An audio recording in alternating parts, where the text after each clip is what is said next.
Bonjour, cruel dilemme aujourd'hui. Une question existentielle et fondamentale se pose. Ceci est-il un jouet? Ou pas? Assurément, c'en est un. Mais en réalité, ce n'en est pas un. Bien que c'en soit un. Mais non, ce n'est pas un jouet. C'est un jouet. Jouet, un jouet, un jouet. Bref, mais on peut jouer avec.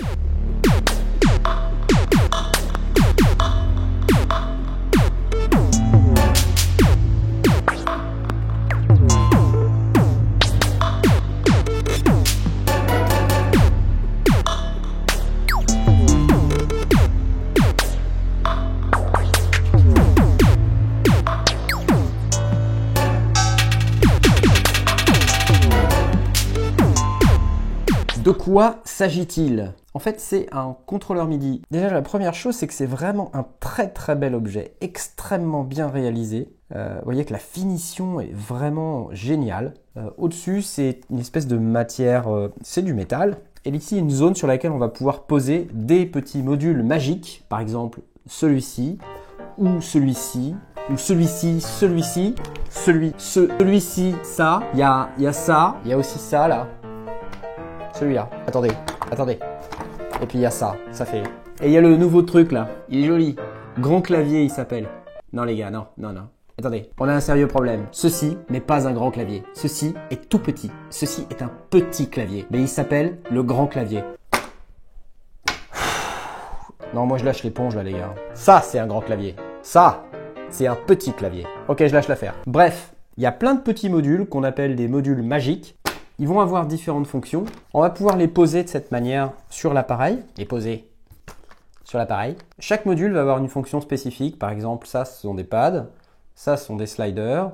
Là, ce sont des contrôleurs. Mais vous pouvez affecter ce que vous voulez à ces contrôleurs. Ils ont chacun leur petite spécificité. C'est ça qui est vraiment très cool. Alors, ce jouet, il m'est prêté par Jouet, Jean-Michel Jouet. Merci Jean-Michel, je me suis bien éclaté avec. D'ailleurs, j'ai fait une vidéo il n'y a pas longtemps dans le calendrier de l'Avent où vous pouvez voir comment j'utilise le jouet sans ordinateur. C'est aussi intéressant. Ça doit s'afficher par là. Le jouet, c'est avant tout un support, la console, sensible à la pression. On y place des modules identifiables via une puce RFID et dont la configuration reste mémorisée. Une fois celle-ci faite, plus qu'à poser son module et rouler jeunesse. Besoin du module 16 pads, pas de problème. Besoin d'une banque de 4 faders, pas de problème. Tout est déjà configuré pour fonctionner immédiatement. Plus qu'à associer ces contrôles à votre synthétiseur favori et vous voilà paré. Tout cela bien sûr est customisable à souhait jusqu'au moindre bit. De quoi se construire le contrôleur MIDI complètement adapté à son besoin. Sous un aspect qui peut sembler un peu rudimentaire au premier coup d'œil, le jouet se veut volontairement provocateur, avec ses modules colorés qui ne font pas forcément l'unanimité, et son nom qui évoque le mot jouet. Forcément, dans un tel contexte, la tentation pourrait être grande de balayer cette petite machine d'un revers de main en se disant « Oh voyons, c'est pas sérieux !» Mais ne vous y trompez pas. À y regarder de plus près, la finition est précise, les matériaux nobles, le produit se veut même durable jusque dans sa conception, fabriqué à partir de matériaux issus de filières gérées durablement et dans une logique de circuit court. Et à regarder les fonctionnalités de plus près, croyez-moi, on est rapidement très impressionné par la bête. On a même la compatibilité MPE, que demande le peuple. Un petit tour du propriétaire s'impose. Donc le jouet, ça se présente comme ça. Vous avez le contrôleur principal avec sa belle robe de bois et vous avez 3 zones là. Sur chacune des zones, on va pouvoir poser comme ça ces différents modules magiques qui vont chacun avoir une fonction. Comme je vous l'ai dit, Jouet a récemment sorti ce module qui est le grand clavier qui va apporter un certain nombre de fonctionnalités dont ce slider, très intéressant, et cette petite bubble. Voilà, il y a différents types de contrôles, vous voyez, il y a des notes, ici de quoi changer d'octave. C'est sensible aux mouvements horizontaux, verticaux, c'est aussi sensible à la pression. Donc c'est extrêmement intéressant parce que c'est un contrôleur qui va justement apporter beaucoup d'expressivité à votre jeu. Alors comment ça marche? Il faut le connecter à l'ordinateur. Vous pouvez le connecter via ce magnifique câble USB-C de toute beauté. Il y a un port là sur le côté, vous voyez, c'est assez simple. On connecte, il y a une petite diode qui s'allume. Donc c'est extrêmement succinct en termes de mise en place. Vous voyez, il n'y a pas besoin d'avoir fait Polytechnique, tout va bien. Alors là où ça va devenir extrêmement intéressant, c'est que chacun des modules est configurable. Ça veut dire que si vous démarrez l'éditeur Jouet, donc je vais démarrer devant vos yeux ébahis, et je vais poser un module, par exemple celui-ci, je le pose au milieu, et instantanément, vous voyez qu'il détecte mon module. Et là, il s'appelle Strip, ce module. Et là, sur la droite, vous avez des zones avec des propriétés. Ça fonctionne de manière très simple. Vous avez cette zone sur la gauche qui est une zone de preset. Il faut drag and dropper le module dans un preset. Et là, vous pouvez commencer à manipuler les propriétés des différents modules. Donc, vous voyez que ce strips, par exemple, lui, il a des propriétés diverses. Il a 4 zones de fader là qu'on peut configurer, soit avec du control change, on peut changer les canaux, on peut changer le contrôleur CC qui est disponible, on peut changer son range. Donc c'est hyper flexible puisque on va pouvoir configurer comme ça ce dont on a besoin de manière très précise comme contrôleur MIDI. On peut lui donner une direction naturelle ou inversée avec un mode absolu ou relatif. Et c'est aussi compatible NRPN, c'est-à-dire vous pouvez coder vos messages MIDI sur 14 bits. Donc vous voyez avec ce qu'ils appellent le CC File, c'est en fait le contrôleur secondaire, le LSB, avec lequel vous pouvez coder ici vos messages MIDI sur 14 bits. Alors quand je démarre le MIDI Monitor et que j'envoie du signal, voilà ce qui se passe. Vous voyez, il me dit que je suis sur canal 8 et puis je joue du contrôle Modulation Wheel, c'est-à-dire le contrôle CC numéro 1. Là, si je vais sur le contrôle CC numéro 2, il va me dire Breath Control. Maintenant, si je veux le changer, c'est simple. Mettons que je veuille le mettre pas en canal 8 mais en canal 1, c'est simple. Je vais changer pour chacun des sliders le canal. Je me mets en canal 1. Puis il faut dire ensuite à votre jouet que vous avez updaté ce module. Et donc moi je le drag and drop comme ça là. Ça fait un petit truc en arrière-plan, ça balance du 6x. Et là maintenant, si j'utilise mes sliders, vous voyez que ça s'est modifié en canal 1. Donc extrêmement pratique. L'avantage de ça, c'est que vous pouvez avoir plusieurs presets. C'est ça qui est cool. Mettons que là, j'ai un morceau qui utilise ce module strip. J'ai un premier preset où ça parle en canal 1, puis un deuxième preset où peut-être ça parle en canal 2. Pas de problème. On peut aller faire un deuxième preset. Alors, il s'appelle strip copy copy. On peut leur donner des petits noms. Par exemple, je vais mettre strip canal 2. Et puis là, je vais lui dire d'aller faire du canal 2. C'est beaucoup plus pratique. Alors, évidemment, je peux changer autre chose que le canal. Là, je vous fais juste l'exemple du canal, mais il faut imaginer que vous pouvez changer toutes les caractéristiques qui sont là. Vous pouvez même changer son orientation si vous voulez. Si vous voulez le mettre comme ça, c'est possible. Il n'y a aucun souci. Donc voilà, j'ai un module qui est horizontal maintenant. Voilà, je suis en canal 2. C'est top. Merci, jouet. Je vous ai montré ce module, mais évidemment, il y en a plein d'autres. Vous pouvez les mixer. C'est-à-dire que si vous voulez avoir un setup un peu particulier, il n'y a pas de souci. Donc là, j'ai un slider, mais j'ai aussi ce module. Vous voyez, les modules sont détectés automatiquement. J'ai un module Bubbles. Quand je clique dessus, il me propose de le configurer également. Même méthode, drag and drop sur le côté dans la zone des presets. Et puis là, on peut aller modifier son MIDI mapping. Alors, vous voyez qu'ici, il y a plusieurs paramètres, horizontal, vertical et pression. Donc vous pouvez réagir aux 3 directions. Ce qui est très intéressant, c'est qu'on peut envoyer un CC différent par type de contrôle. Et enfin, un module très très simple. Je le drag and drop dans les presets. Je peux commencer à éditer horizontal, vertical. Et j'ai aussi la notion de pression qui peut être utilisée. Donc là, il les met sur canal 7, vous voyez. Un CC1 en horizontal, CC2 en vertical et CC3 en pression. Si je fais le test, horizontal, vertical et pression. Contrôleur 3. Donc là, il faut imaginer que grâce à ces contrôleurs, on va pouvoir faire énormément de choses. On va pouvoir contrôler des tas de paramètres. Donc là, c'est juste une petite mise en bouche pour que vous compreniez quelles sont les possibilités. C'est extrêmement puissant. Allez, les rounds. Je peux utiliser une fonction plutôt pitch bend si j'ai envie. Vous voyez, par exemple, canal 9. Celui-là peut être mon pitch bend. Pitch wheel. Vous voyez, ça marche. C'est pas mal.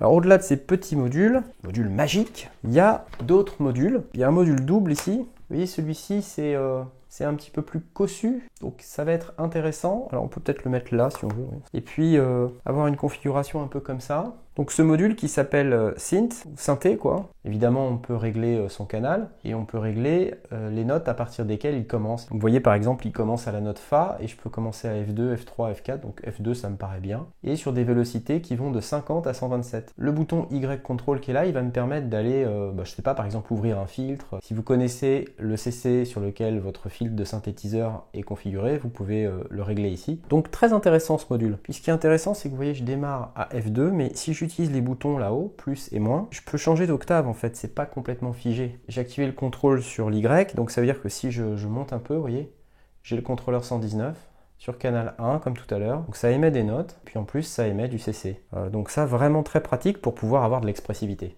Il y a aussi des boutons, donc vous pouvez activer pédale de sustain, vibrato, aftertouch, vous pouvez allumer le Y control ou l'éteindre, vous pouvez faire une note en plus, du control change, du programme change ou du pitch bend. Ça c'est vraiment très intéressant. Si on met du programme change ici, on peut dire par exemple de faire un programme change sur les 4 et puis de changer de son en appuyant sur un bouton. C'est vraiment cool.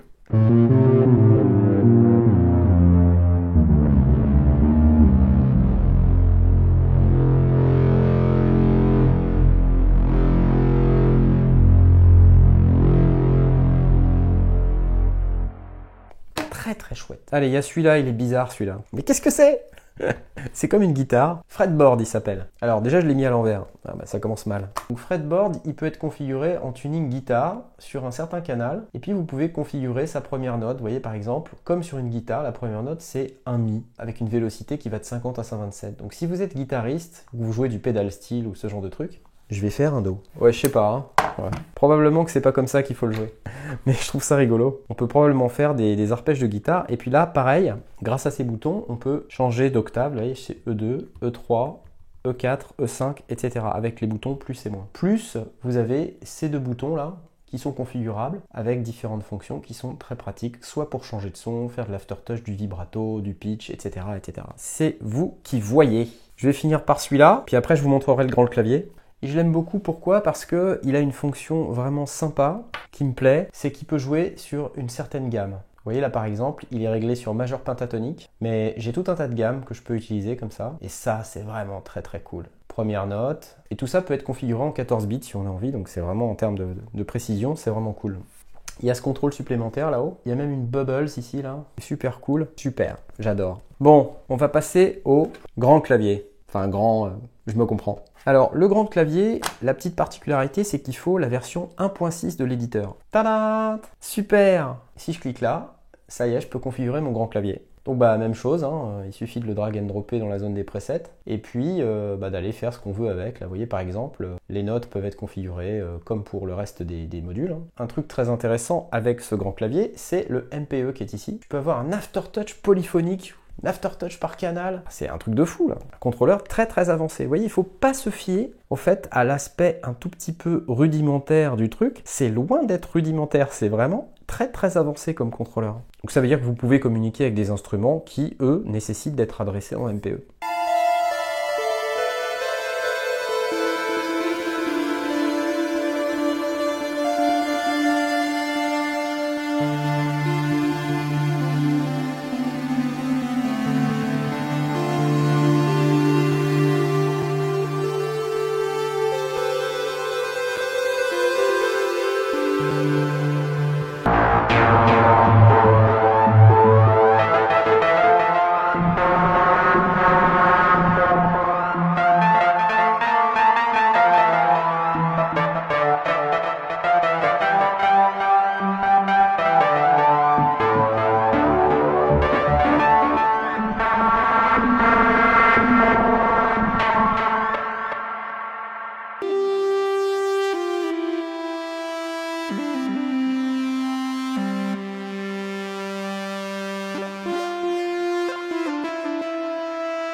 Voilà, somme toute, un contrôleur MIDI aux fonctionnalités très avancées, personnalisable à souhait et qui permet de gagner en expressivité. Même s'il ne faut pas trop compter sur ma virtuosité pour vous démontrer ça, croyez-moi sur parole, on y gagne en nuances et en finesse, c'est redoutable. Alors sur la vidéo, on ne se rend peut-être pas bien compte, mais le jouet c'est aussi un superbe objet, qui donne envie d'être utilisé, et qui respire fondamentalement la qualité.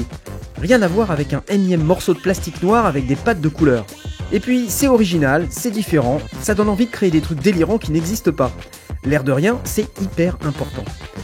À ce propos, vous pourrez d'ailleurs profiter de la version 8 pistes de Bitwig Studio qui est livrée avec, ainsi que de la version light de Analog Lab d'Arturia.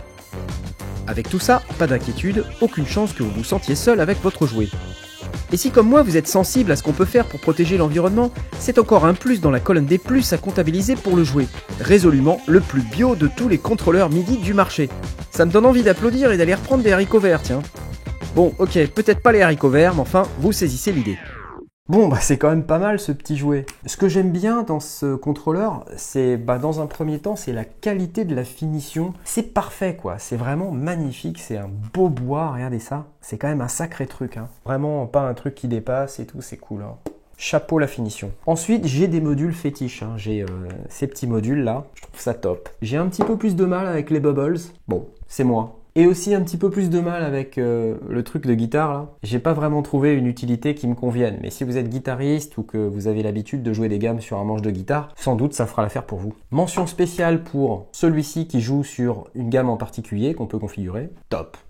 Ça, c'est pratique. Le grand clavier, déjà un truc très bête, mais au niveau design, le vert et le marron, c'est beau. Vraiment, là j'aime beaucoup, je trouve ça top. Vraiment excellent choix de couleur. Bon, c'est un détail, mais ça a son importance, les petits détails comme ça. Après, on aime ou on n'aime pas le design, hein, franchement. Moi, je m'arrête pas à ça, c'est pas très grave. Si je devais réclamer un truc, ça serait peut-être de créer des presets à base de plusieurs modules, de pouvoir pousser d'un seul coup un preset comprenant, par exemple, ces 3 modules. Ça serait une fonctionnalité super top à avoir sur un appareil comme celui-ci. Bon, globalement, ça fonctionne quand même, c'est un plus, et ça fonctionne même très bien. La sensibilité des modules est vraiment au rendez-vous, on peut vraiment faire des choses, quoi. On peut s'en servir comme d'un instrument de musique. C'est plutôt une bonne nouvelle. Ouais, c'est tout. Après, allez, petits détails, mais vous voyez, le silicone, le problème, c'est que ça prend la poussière. Ça, j'aime pas. Il y a un truc magique, c'est le Swiffer. Ouais, ça marche. Sinon, un petit chiffon humide, mais ouais. Quand vous êtes un peu maniaque comme moi, c'est propre. Ouais, c'est pas mal. Bon, j'ai du ménage à faire, moi. Allez, salut maintenant.